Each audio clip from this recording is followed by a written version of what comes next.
اعوذ باللہ من الشیطان الرجیم بسم اللہ الرحمن الرحیم السلام علیکم ورحمۃ اللہ وبرکاتہ۔ آج انشاءاللہ ہم اللہ تعالیٰ کی توفیق سے نیا سورہ شروع کرنے والے ہیں۔ سورۃ الفجر مکی سورہ ہے اور اس میں 30 آیات ہیں۔ اس سورہ میں ہم دیکھیں گے پہلے کی 4 آیات میں اللہ سبحانہ و تعالیٰ نے 5 چیزوں کی قسم کھائی ہے، اور یہ قسم اوقات عبادات ہے، یعنی وہ ٹائم جن پر عبادات کیے جاتے ہیں اور عبادات کی مختلف صورتیں ہیں، جیسے حج ہے، نماز ہے، تو ان چیزوں کی اللہ سبحانہ و تعالیٰ نے قسم کھائی ہے۔ اور پھر آیت نمبر 5 سے لے کے 14 میں 3 بڑی بڑی قوموں کا ذکر فرمایا ہے۔ ان قوموں کا ذکر فرما کر آیت نمبر 14 میں اینڈ میں ہم دیکھتے ہیں اللہ تعالیٰ فرماتے ہیں کہ اللہ گھات میں ہے، تو اس کو ہم تفسیر میں دیکھیں گے اس کا کیا معنی ہے۔ پھر آیت نمبر 15 اور 16 ہے، اس میں اللہ تعالیٰ نے 2 چیزوں کا ذکر فرمایا کہ اس میں انسان کے لیے آزمائش ہے، ایک دولت اور دوسرا فقر۔ پھر آیت 17 سے 20 میں مال سے متعلق آدمی کا برا عمل، مال کی محبت میں انسان کس طرح برے عمل کرتا ہے، 4 برے عمل یہاں پر بیان کیے گئے ہیں۔ اور پھر آیت نمبر 21 سے 24 میں پھر سے قیامت کا منظر ہے کہ اس دن کیا حالات ہوں گے، اور خاص طور پہ جو بات ہمارے لیے ہے وہ یہ کہ اس دن انسان کی حسرت کیا ہوگی، جب قیامت کو دیکھ لے گا، وہ منظر کو دیکھنے کے بعد اس کی کیا حسرتیں ہوں گی، اس کا ذکر اللہ تعالیٰ نے کیا ہے۔ اور پھر آیت نمبر 25 سے 30 لاسٹ آیات میں مطمئن نفس، ایسی نفس جو مطمئن ہے، اس کے لیے اللہ تعالیٰ نے کیا خوشخبریاں بیان فرمائی ہیں۔ تو دیکھتے ہیں اس سورے کو۔ اس کی فضیلت میں ہم دیکھتے ہیں، جب معاذ رضی اللہ تعالیٰ عنہ نے اپنی نمازوں کو بہت لمبی صورتیں اس میں پڑھائی، تو آپ صلی اللہ علیہ وسلم نے معاذ رضی اللہ تعالیٰ عنہ سے فرمایا کہ اے معاذ، لوگوں کو فتنے میں مبتلا کرتے ہو، تم سبح اسم ربک الاعلی والشمس وضحاها والفجر اور واللیل اذا یغشی جیسی صورتوں کو کیوں نہیں پڑھ لیتے؟ تو ہمیں دیکھیں اس حدیث سے بھی ان صورتوں کی فضیلت پتہ چلتی ہے کہ آپ صلی اللہ علیہ وسلم نے ان صورتوں کو نماز میں پڑھنے کے بارے میں بتایا ہے۔ تو اس سورے میں 30 آیات ہیں اور ہم انشاءاللہ اس کو 3 ہفتوں میں مکمل کریں گے۔ تو آپ کے پاس پورے 3 ہفتے ہیں۔ جنہوں نے ابھی تک اس کو حفظ نہیں کیا ہے، بسم اللہ کر کے شروع کریں، اس سورے کو حفظ کریں تاکہ ہم اپنی نمازوں کو خوبصورت بنا سکیں۔ آپ دیکھیں اس دنیا کی دوڑ میں ہر کوئی کچھ نہ کچھ جمع کرنے میں لگا ہوا ہے۔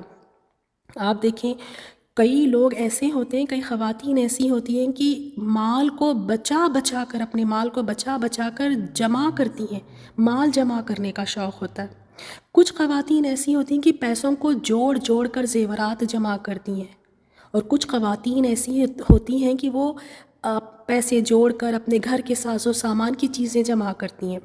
لیکن یہ ساری چیزیں جو ہم جمع کر رہے ہیں، یہ میدان حشر میں آگے کی زندگی میں ہمیں کچھ کام نہیں آئیں گے۔ تو ہمیں یہ دیکھنا ہے کہ اپنے رب سے ملاقات کرنے سے پہلے ہم نے کتنے سورے ہم نے جمع کر لیے ہیں، کتنے سورے ہمارے سینوں میں محفوظ ہیں۔ ہم اپنے دل کو خوبصورت بنائیں، ہم اپنے دل کو سجائیں ان صورتوں سے۔ تو آپ دیکھیں یہ سورہ بڑا ہی 1 پیج اور کچھ لائنز ہیں، اگر دیکھیں تو 16 لائنز ہیں۔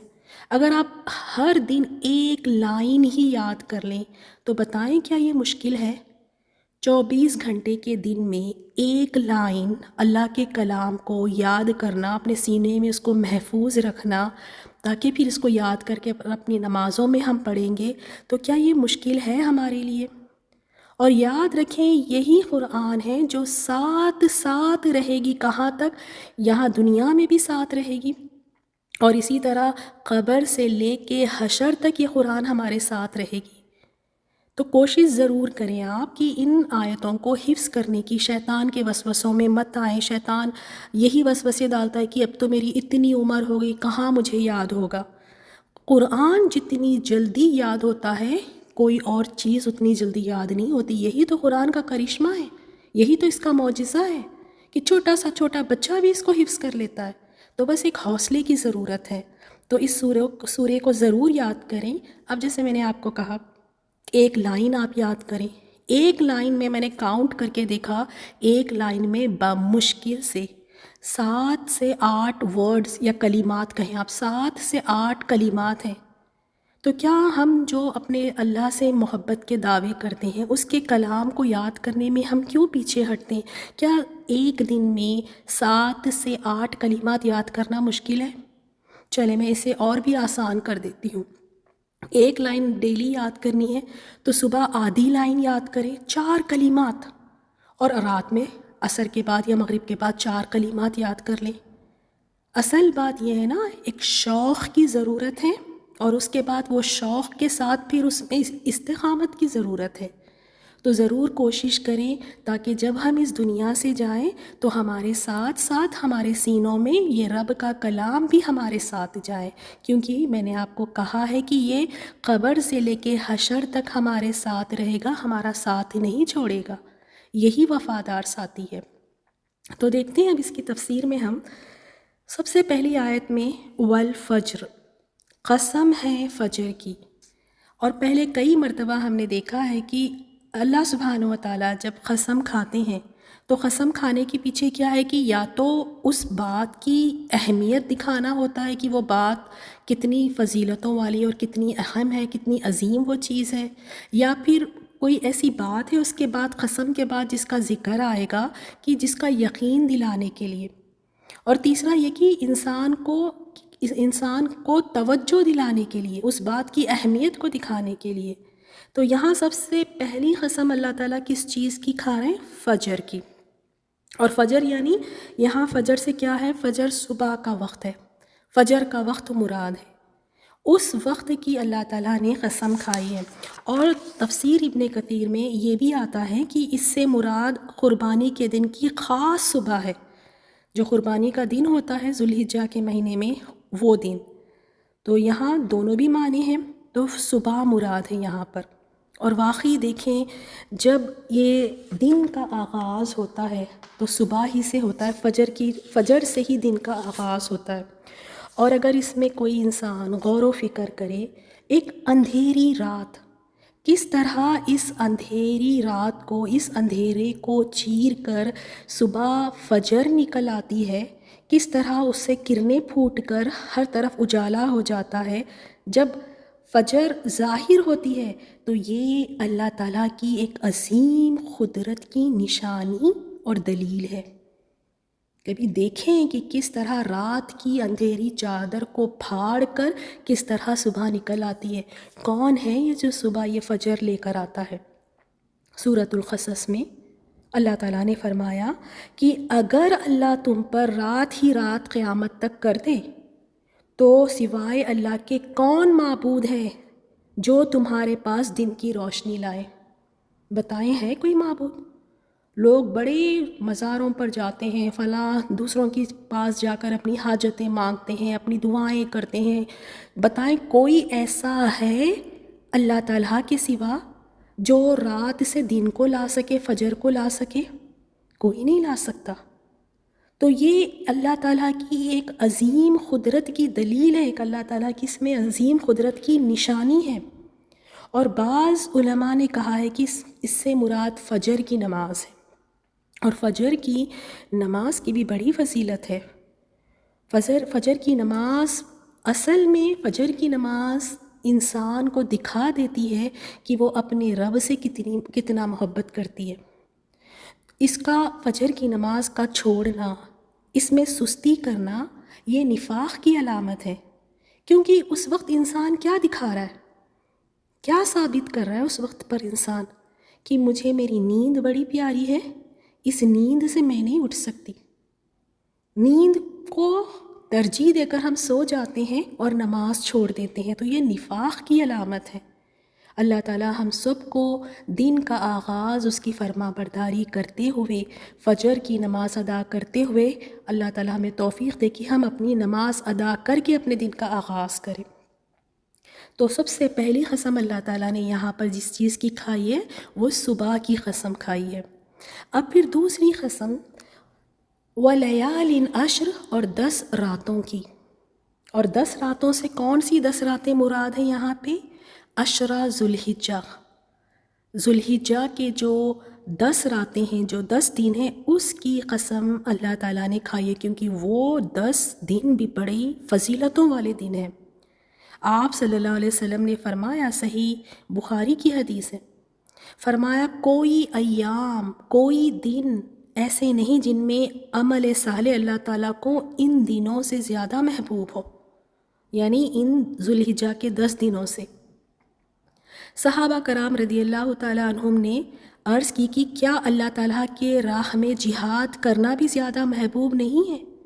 تو فرمایا ولا جہاد فی سبیل اللہ، اللہ کی راہ میں جہاد کرنا بھی نہیں، الا یہ کہ کوئی اپنی جان و مال کے ساتھ اللہ کی راہ میں نکلے اور پھر ان میں سے کسی چیز کے ساتھ واپس نہ لوٹے، یعنی جان و مال سب کچھ اللہ کی راہ میں قربان کر دے.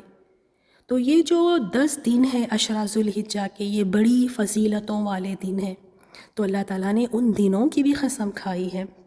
اور پھر تیسری قسم والشفع، اور جفت کی، جیسے انگلش میں ہم کہتے ہیں ایون نمبرز، والوتر، اور طاق کی.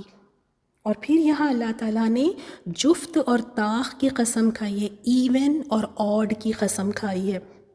اور اس میں ابن عباس رضی اللہ تعالیٰ عنہ فرماتے ہیں، یعنی شف سے مراد قربانی کا دن ہے، یوم النحر، جس دن ہم قربانی کرتے ہیں، کیونکہ وہ 10واں دن ہے، 10ویں دن ہم قربانی کرتے ہیں، اور 10 جو ہے وہ شف ایون نمبرز میں آتا ہے. اور پھر والوتر، وتر کیا ہے؟ یہ یوم عرفہ کا دن ہے، اور یوم عرفہ 9ویں دن ہے، 9 ذوالحجہ کو عرفات کا دن ہوتا ہے. تو یہ یوم عرفہ 9ویں دن ہے، اسی وجہ سے اسے یعنی وتر کہا گیا ہے. تو یہ حضرت ابن عباس رضی اللہ تعالیٰ عنہ کا قول ہے. اور اس کی اور بھی تفاسیر ہے، اور بھی اس کے اقوال ہیں بہت سارے، جیسے یہ بھی آتا ہے کہ یہاں پر شف سے مراد اور وتر سے مراد اللہ تعالیٰ کی تمام مخلوق ہے، وہ مخلوق جو ایون میں ہے، وہ مخلوق جو آڈ میں ہے، یعنی جو جفت میں ہے، جو ایون میں ہے. کون سی ایسی اللہ تعالیٰ کی مخلوق ہے؟ آپ دیکھیں اللہ تعالیٰ نے انسان کو جوڑے جوڑے بنایا، انسان ہے تو ان کے بھی جوڑے ہیں، جانور ہے تو ان کے بھی جوڑے ہیں. اسی طرح اللہ تعالیٰ نے دوسری چیزوں کو بھی جوڑوں میں بنایا، جیسے دن کے ساتھ رات ہے، صحت کے ساتھ بیماری ہے، دھوپ کے ساتھ چھاؤں ہے، اسی طرح گرمی کے ساتھ سردی ہے. تو اللہ تعالیٰ نے اپنی مخلوق کو جوڑوں میں بنایا، تو اس کی بھی قسم کھائی ہے. اور اللہ تعالیٰ نے کچھ چیزوں کو وتر یعنی آڈ میں بھی بنایا ہے. سب سے پہلے تو اللہ تعالیٰ خود وتر ہے، واحد ہے، ایک ہے. اسی طرح آپ دیکھیں وتر کی نماز ہے، وہ بھی طاق نمبروں میں ہوتی ہیں، 3 ہے، 1 ہے، 3 ہے، 5 ہے، 7 ہے اور 9 ہے. اس طرح بہت ساری چیزیں دیکھیں گے جو آڈ نمبرز میں ہیں. تو اس کی مختلف اقوال ہیں، تو دوبارہ میں دہرا دیتی ہوں. یہاں پہ شف سے مراد قربانی کا دن، اور وتر سے مراد عرفات کا دن ہے، یا پھر وہ تمام مخلوقات جو ایون اور آڈ میں ہیں، اللہ تعالیٰ نے ان کی قسم کھائی ہے. اور اس کے بعد 5ویں قسم واللیل اذا یسر، اور رات کی جب وہ گزر جاتی ہے، یعنی رات کی جب کہ وہ چل رہی ہو، رات جب رخصت ہو رہی ہو. عبداللہ بن زبیر رضی اللہ تعالیٰ عنہ فرماتے ہیں کہ اس کے معنی یہ ہے کہ جب رات کا بعض حصہ بعض کو لے جائے. تو یعنی اس میں ہمیں حدیث میں بھی ملتا ہے، جیسے آپ صلی اللہ علیہ وسلم نے فرمایا کہ رات میں ایک گھڑی ایسی ہے جس مسلمان آدمی کو وہ میسر آ جائے تو وہ اس میں دنیا اور آخرت کے معاملے میں کسی بھی بھلائی کا سوال کرے تو اللہ تعالیٰ اسے ضرور عطا فرما دیتا ہے. اور یہ گھڑی ہر رات کو ہوتی ہے. تو یہ جو گھڑی ہے، یہ جو وقت ہے، ہر رات ہوتا ہے، اور یہ آخری گھڑیوں میں یعنی رات کے آخری حصے میں، اور یہ عبادت کا افضل وقت ہے. تو اس رات کی بھی اللہ تعالیٰ نے قسم کھائی ہے. اور رات کا خاص طور پر آخری پہر جو فجر سے پہلے والا وقت ہوتا ہے، اس میں تو اللہ سبحانہ و تعالیٰ آسمان دنیا پر نزول فرماتے ہیں، اللہ تعالیٰ نازل ہوتے ہیں اور اللہ تعالیٰ ندا لگاتے ہیں کہ ہے کوئی جو مجھ سے کچھ مانگے تو میں اسے عطا کروں، ہے کوئی جو مجھ سے دعائیں مانگے میں اس کی دعاؤں کو قبول کروں، ہے کوئی جو مجھ سے بخشش مانگے اپنے گناہوں کی تو میں اسے بخش دوں۔ تو وہ وقت بھی عبادات کے لیے بہت ہی بہترین اور افضل وقت ہے۔ تو یہاں رات کی اللہ تعالیٰ نے قسم کھائی ہے۔ تو آپ دیکھیں یہ جو 5 چیزوں کی قسم کھائی ہے، فجر صبح کے وقت کی، اور 10 راتوں کی یعنی 10 ذوالحجہ کے جو دن ہے اس کی قسم، شفع اور وتر کی، اور رات کی قسم کھائی ہے۔ اب یہاں قسم کھا کے اللہ تعالیٰ نے اس بات کا ذکر فرمایا ہے، حل یقیناً فی ذالک، اس میں قسم بہت بڑی قسم ہے، لذی حجر صاحب عقل کے لیے۔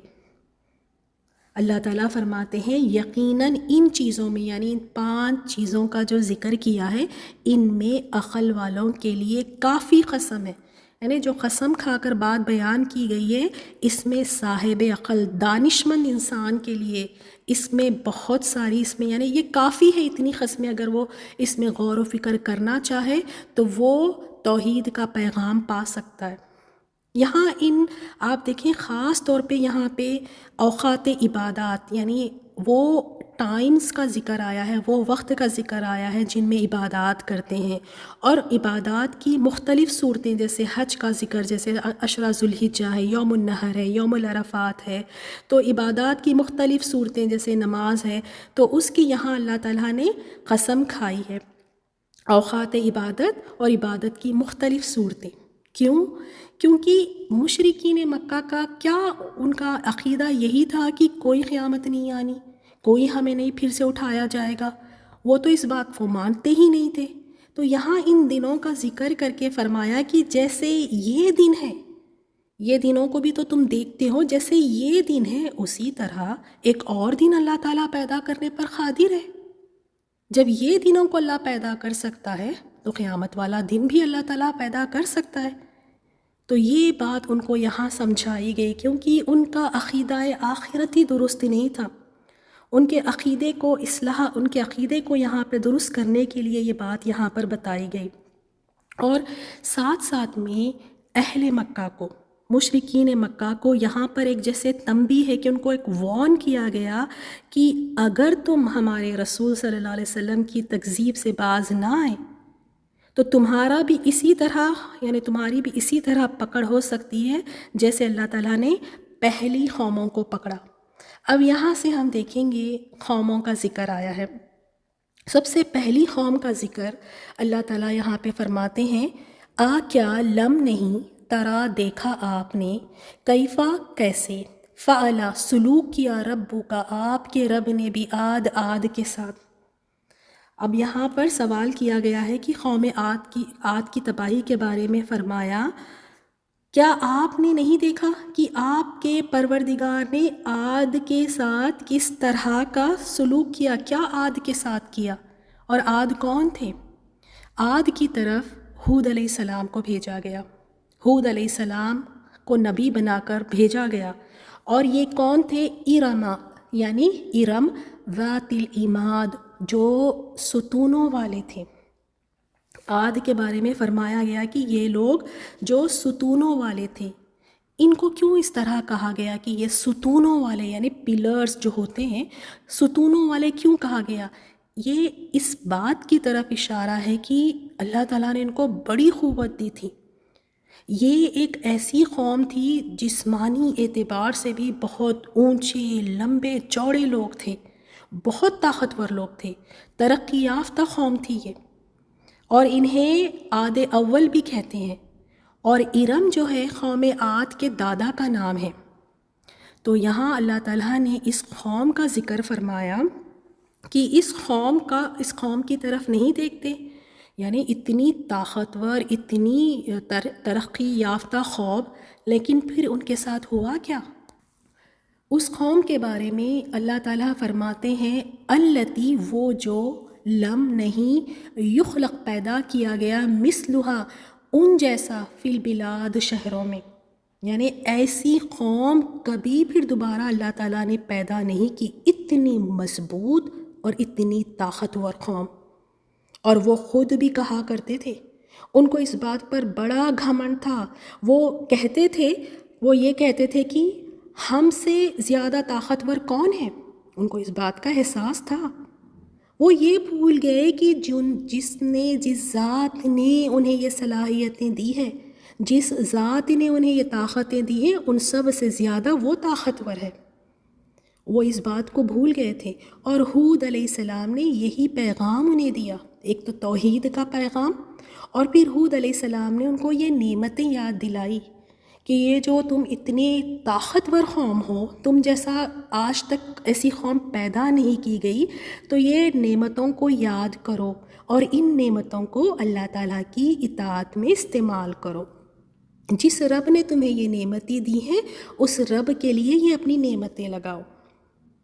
تو دیکھیں قرآن میں ان کے بارے میں آتا ہے، چنانچہ جو عاد تھے انہوں نے زمین میں ناحق تکبر کیا اور کہنے لگے ہم سے قوت میں زیادہ سخت کون ہے؟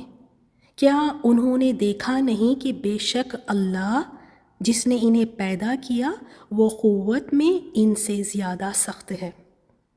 تو وہ جسمانی قوت میں، شدت میں بہت زیادہ مضبوط تھے، ان جیسے ملکوں میں کبھی پیدا کیے ہی نہیں گئے۔ لیکن ان کا کیا انجام ہوا؟ یہاں پر ان کے انجام کا ذکر نہیں آیا ہے، لیکن قرآن میں کئی مرتبہ ان قوموں کا ذکر آیا ہے۔ سب سے پہلی بات یہ ہم ذہن میں رکھ لیں کہ بار بار قوموں کا ذکر کیوں اللہ تعالیٰ فرماتے ہیں؟ کیونکہ مومن ان قصوں کو سن کر، ان پہلی قوموں کے بارے میں جان کر سبق حاصل کرے۔ اس میں عبرت ہے عقل والوں کے لیے کہ جو حال اور انجام ان کا ہوا ہے تمہارا بھی ہو سکتا ہے۔ تو ایک تو مشرکین مکہ کے لیے تم تو اتنی طاقتور قوم بھی نہیں ہو جیسے قوم عاد تھی، ان کو اللہ تعالیٰ نے تہس نہس کر دیا، تو تم کیا چیز ہو پھر؟ اور ان پر اللہ تعالیٰ نے کس طرح کا عذاب بھیجا؟ انہیں اللہ تعالیٰ نے ہلاک کیا، صرف ہوا، سخت ہوا کا عذاب ان پر نازل کیا۔ اللہ اکبر، ذرا آپ غور و فکر کریں، اتنی لمبی چوڑی اور طاقتور قوم، اللہ تعالیٰ کو کوئی بڑے بڑے لشکر بھیجنے کی ضرورت نہیں پڑی انہیں ہلاک کرنے کے لیے، صرف ہوا، ایسی تیز آندھی ان کے اوپر بھیجی اللہ تعالیٰ نے کہ تباہ اور برباد ہو گئے۔ 7 رات اور 8 دن مسلسل یہ ہوا چلتی رہی اور انہیں تہس نہس کر کے رکھ دیا۔ اللہ تعالیٰ ہمیں محفوظ رکھے۔ اور زمین پر اس طرح پڑے ہوئے تھے جیسے کھجور کے کھوکھلے تنے پڑے ہوتے ہیں۔ کبھی آپ نے دیکھا ہے طوفان آتا ہے تو کھجوروں کے اتنے لمبے لمبے درخت اپنے جڑوں سے ایسے گرے پڑے ہوتے ہیں، اتنے لمبے درخت ہوتے ہیں اور زمین پہ پڑے ہوئے ہوتے ہیں۔ ان کا حال اسی طرح تھا، ان کی لاشیں اسی طرح پڑی ہوئی تھی جیسے کھجور کے کھوکھلے تنے کی طرح۔ کہاں گئی یہ قوم؟